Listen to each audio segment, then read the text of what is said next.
বহু কিছু ঘটেছে তামিম ইকবালের অবসর ঘোষণা নিয়ে। এবার সময় মাঠের খেলায় মন দেওয়ার।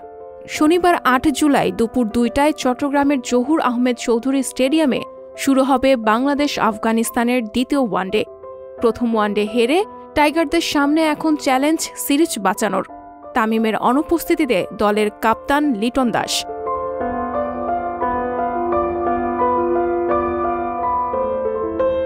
শুক্রবার ৭ জুলাই সংবাদ সম্মেলনে লিটনের দিকে বেশি প্রশ্ন আসে তামিম বিষয়ক। এর জবাবে তিনি বলেন, আমি আজকে আছি, কালকে ইনজুরি হয়ে গেলে কিন্তু বাংলাদেশ আমাকে মিস করবে না, এটাই স্বাভাবিক। সামনের দিকে যাওয়ার পথে নতুন ক্রিকেটাররা আসতে থাকবে, তারা আসবে, আমরা চলে যাব, এটা হতেই থাকবে। অবশ্যই উনি যদি থাকতেন ভালো হতো, নাও হতে পারত। এখন যেহেতু নেই, আমার মনে হয় এটা নিয়ে আর কথা বলার দরকার নেই। আমরা এখনও একটি ম্যাচ পিছিয়ে আছি, আমাদের চেয়ে এগিয়ে আফগানিস্তান। আমাদের কাছে সবচেয়ে বড় বিষয় হচ্ছে সিরিজটা কিভাবে জিততে পারি। এর চেয়েও বড় হলো আগামীকালকের ম্যাচ, যা অবশ্যই জিততে হবে। আমার মনে হয় সতীর্থরা সবাই এই একটা বিষয়েই মনোযোগ দিচ্ছে।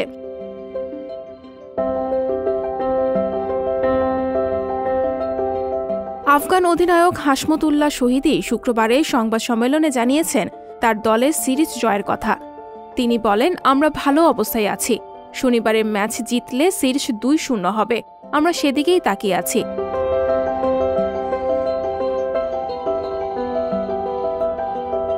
তামিম না থাকায় দ্বিতীয় ওয়ানডেতে বাংলাদেশের ওপেনিং ব্যাটিং জুটিতে লিটনের সঙ্গী কে হবে তা জানা যায়নি। দলে রনি তালুকদারকে ডাকা হয়েছে। এছাড়া আগে থেকেই দলে ব্যাকআপে ওপেনার হিসেবে ছিলেন Naim Sheikh.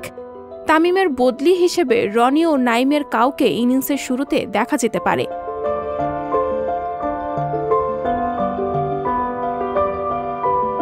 Tiger team management সূত্র জানাচ্ছে, আগের ম্যাচের একাদশ অপরিবর্তিত থাকতে পারে।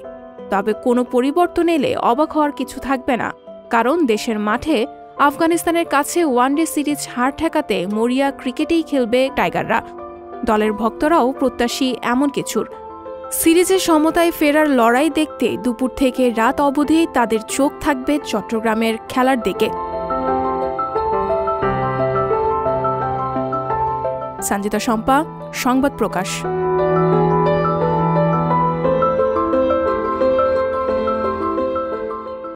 সংবাদ, ফিচার ও অনুষ্ঠানের জন্য ভিজিট করুন সংবাদ প্রকাশের ওয়েবসাইট এবং যুক্ত থাকুন ফেসবুক পেজ ও ইউটিউব চ্যানেলের সঙ্গে।